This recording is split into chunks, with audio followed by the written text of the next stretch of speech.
turn to another C40 Vice Chair of the Government of Jakarta, Anies Baswedan. You also have 2 minutes, Governor. Thank you, Mr. Miller. Assalamualaikum warahmatullahi wabarakatuh. Good evening, good morning, everyone. The Honorable UN Secretary General, Mr. Antonio Guterres, fellow governors and mayors, ladies and gentlemen. It's the city government has a duty to provide livable living environment for its residents. And this include addressing climate change impact by making efforts to reduce cities' carbon emissions. So in these occasions, ladies and gentlemen, allow me to propose the assistance that cities needs from the UN. The UN may have a big role for supporting cities across the globe. Lastly, toward the COP26, the United Nations could also support countries to develop comprehensive architecture and financing structure to translate the benefit that are obtained by national government in the global forum to be executed at the local level. Thank you very much. If I may interrupt, I just would like to say that we are fully on board with your suggestions. We'll do our best with our agencies and country teams to fully support your perspective and in our global advocacy with governments to do exactly what you ask us to do in relation to your own governments. Thank you very much. Well, Governor Baswedan, you've already influenced the United Nations with 2 minutes. Imagine if you had 4 minutes. Thank you. Ganjar Pranowo. Assalamualaikum warahmatullahi wabarakatuh. Sobat RH sekalian, jumpa lagi kita di channel yang keren ini. Keren cadas. Ya, sobat semuanya, tadi adalah perbandingan antara Anies dan Ganjar dalam diplomasi internasional ya. Unfortunately ternyata perbandingannya belum ada ya. Belum ada record atau video Ganjar berbahasa Inggris di forum resmi atau forum internasional. Bahkan forum informal pun kita tidak pernah mendengarnya berbahasa Inggris. Kalau berbahasa Jawa banyak ya dalam pidato-pidatonya. Nah, kalau kita bicara tentang komparatif comparative advantage ya, keunggulan komparatif ya, di sini jelas Anies unggul. Persoalannya adalah sepenting apakah kemampuan diplomasi internasional. Jadi kemampuan diplomasi internasional itu tidak hanya soal bahasa sobat era sekalian, penguasaan yang baik terhadap bahasa Inggris, tetapi juga wawasan. Nah, Anies adalah seorang pembelajar PhD ya, baik master maupun PhD-nya Amerika Serikat, masih relatif muda ya, lebih muda 1 tahun dibandingkan Ganjar dan tentu lebih mudah belasan tahun, bahkan hampir 20 tahun dibandingkan Prabowo Subianto. Ya lebih mudah, kira-kira 18 tahun dibandingkan Prabowo Subianto. Dan ini membuat Anies jauh lebih mudah melakukan penetrasi ya, dan pembelajaran untuk mengadaptasi atau mengetahui informasi-informasi terbaru dalam konteks global. Dia punya sarananya, dia punya foundationnya, dasarnya dia punya, basic knowledge-nya dia punya, dan tentu saja pengalaman juga dia punya, kepercayaan diri dia punya. Jadi kalau kita bicara comparative advantage ya, tanpa bermaksud mengatakan Ganjar tidak ada apa-apanya, memang ya faktanya ya, sorry to say, maka dalam hal diplomasi internasional ya tentu kita melihat Anies unggul telak ya, unggul jauh. Bagaimana dengan Prabowo Subianto? Prabowo juga orang yang biasa bergaul dalam dunia internasional, tetapi pergaulan Prabowo Subianto pergaulan yang berbeda. Pergaulan bisnis, militer. Sementara Anies Baswedan adalah pergaulan yang terkait dengan wacana. Ya, dia menghadiri kongres, seminar, jadi biasa terlibat dengan pemikiran-pemikiran dan it could be possible bertemu dengan pemimpin-pemimpin atau calon-calon pemimpin. Jadi banyak ya. Bagaimana ketika dia menjadi rektor itu beberapa kali dia hadir di luar negeri baik sebagai peserta maupun pembicara seminar internasional. Jadi memang pengalamannya banyak. Kenapa penting? Ya negara sebesar Indonesia sebagai the most Muslim population in the world misalnya, masa kita tidak berperan apa-apa dalam kancah global? Masa kita tidak memiliki gesture kepemimpinan? Menteri Luar Negeri Retno Marsudi misalnya lincah, tetapi kan bukan orang yang bisa make something different karena posisinya kan hanya sebagai a foreign minister. Tapi kalau posisinya sebagai seorang yang punya jabatan tertinggi di negara, prime minister atau presiden tentu akan berbeda.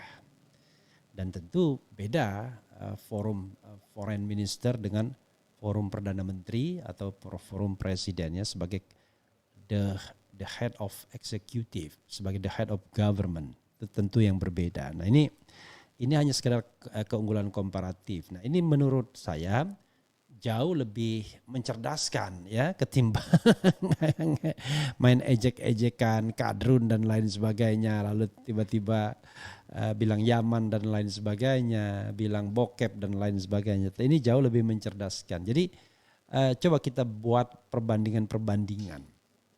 Nah, kalau kita bicara perbandingan-perbandingan, maka kita akan objektif untuk melihat apakah Anies jauh lebih unggul dibandingkan Ganjar Pranowo, kan begitu.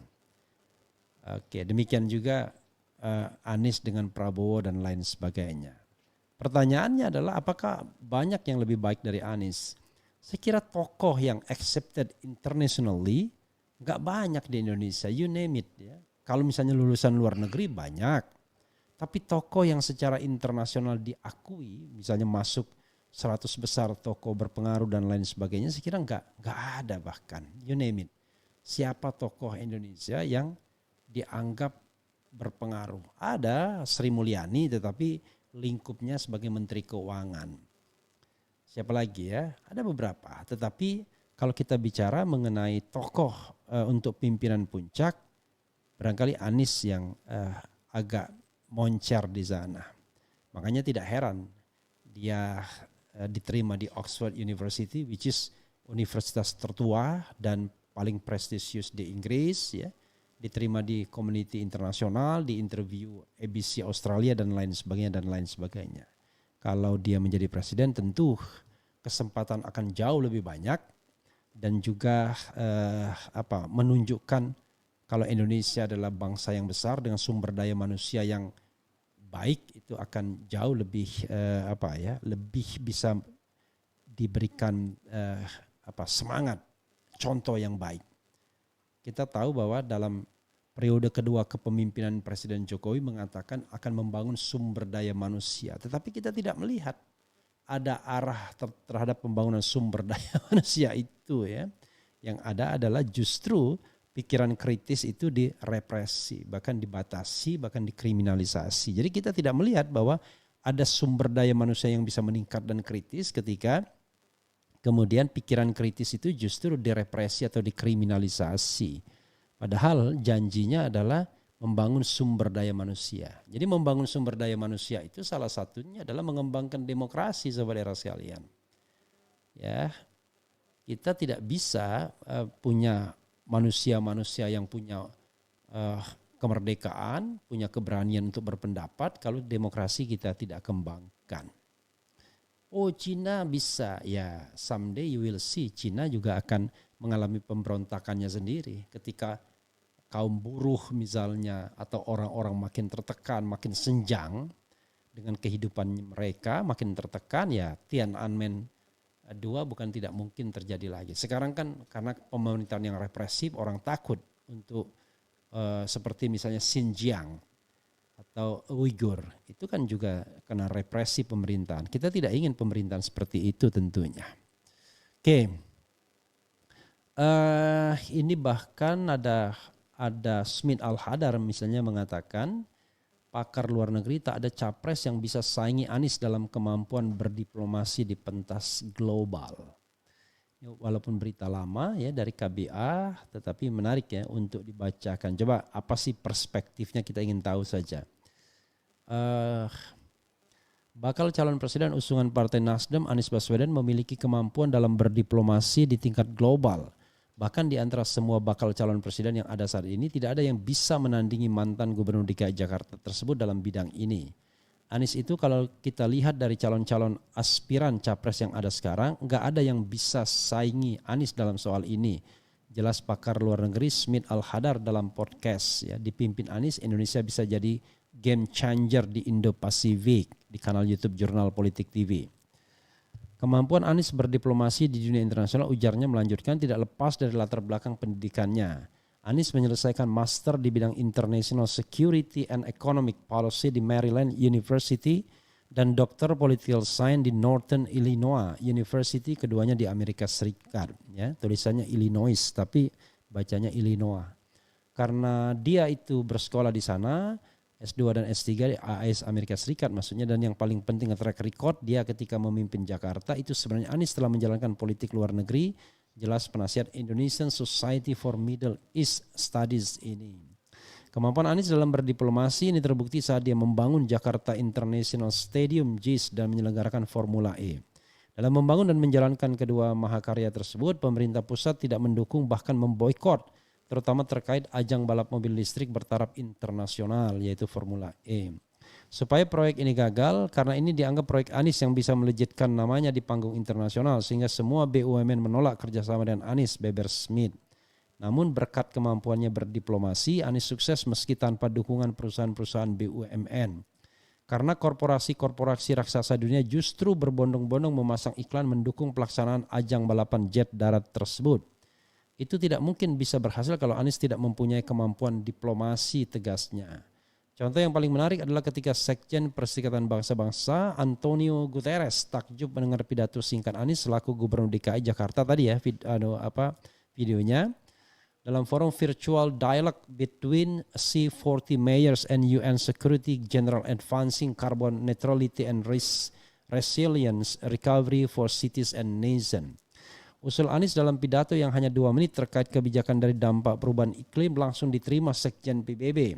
Dan begitu habis mereka dialog, Sekjen PBB menyatakan, saya setuju dengan pandangan Anda dan dia ikuti terang Smith. Lebih jauh, Smith menjelaskan dalam pergaulan internasional ada banyak instrumen yang dilakukan sebuah negara dalam mempengaruhi negara lain. Pertama lewat ekonomi, misalnya memboikot. Kedua mempermalukan negara target dengan mengekspos kasus-kasus negara tersebut di dunia internasional. Ketiga lewat perang, keempat melalui diplomasi secara umum. Nah, yang lain itu adalah diplomasi umum. Ini murah, resikonya kecil, tapi dia memerlukan kecanggihan, kecerdasan pemimpin sebuah negara. Karena dia nggak ada modal kecuali ngomong bagaimana mempengaruhi lawan bicaranya, ungkapnya. Karena itu sekarang itu berkembang satu ilmu baru dalam diplomasi internasional yang disebut dengan meta power. Jadi diplomasi satu negara itu bergantung kepada kekuatan pemimpin negara itu, bagaimana dia mempengaruhi lawan bicaranya, ungkapnya. Dalam konteks inilah katanya lagi, di antara semua bakal calon tidak ada yang memiliki kemampuan seperti Anies dalam berdiplomasi. Menurutnya Indonesia akan diuntungkan kalau Anies yang menjadi pemimpin negara ini periode mendatang. Ini kekuatan Anies, ini modalnya, karena itu saya sangat yakin kalau Anies menjadi presiden Indonesia, Indonesia mendapatkan keuntungan, bisa mendapatkan keuntungan dari politik luar negeri itu. Karena lebih dari kapanpun di dunia global pada saat ini, politik luar negeri itu berperan penting tandasnya.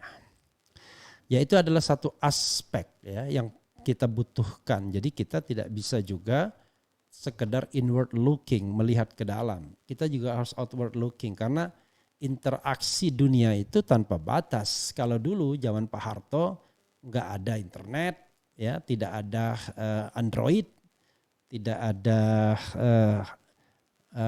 gadget yang kita bisa bawa kemana-mana dan kemudian memantau apapun yang dibicarakan orang dunia ini.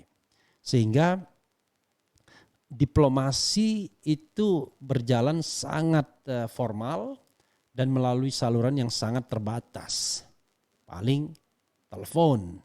Tapi sekarang dunia sudah semakin canggih, kita bisa ngomong dengan penduduk dunia hanya di dalam kamar ya. Kita buka HP kita, lalu kemudian buat video, kita masukkan ke media sosial kita atau media sosial orang lain, kita kirimkan kemana-mana, maka kita mempengaruhi warga dunia untuk mengikuti alur atau jalan pikiran kita. Nah, tentu saja the essential aspeknya adalah kemampuan berbahasa. Kalau Anda tidak memiliki kemampuan berbahasa internasional yang baik, maka sulit bagi Anda langsung bisa mempengaruhi lawan bicara Anda. Kalau misalnya melalui penerjemah, ya itu namanya pasti akan terbatas kemampuannya. Itu soalnya ya saudara sekalian. Jadi kita bicarakan hal-hal yang sifatnya comparative advantage. Ya, jangan marah pendukung-pendukung calon presiden lain karena saya bicara tentang comparative advantage, yaitu dalam diplomasi internasional.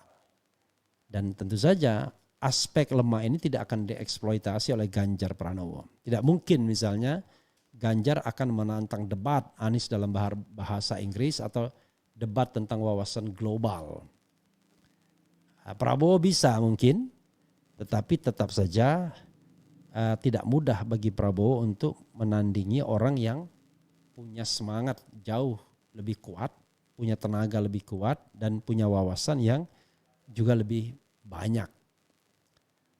Jadi kita punya calon-calon presiden dengan latar belakang global, dengan kemampuan berbahasa Inggris yang baik, tetapi persoalannya adalah dua hal, posisinya sebagai capres atau bukan, yang kedua bagaimana wawasan globalnya, not only about language, tetapi tentu soal wawasan dan ada gesture, ya, ada karisma. Jadi kalau kita lihat pergaulan internasional itu, tidak semata-mata dia kemampuan berbahasanya, tapi harus ada karisma, ada gesture. Jadi ketika orang datang, orang langsung meresponsnya. Itu saja Sobat Era sekalian. Wassalamualaikum warahmatullahi wabarakatuh. Ciao.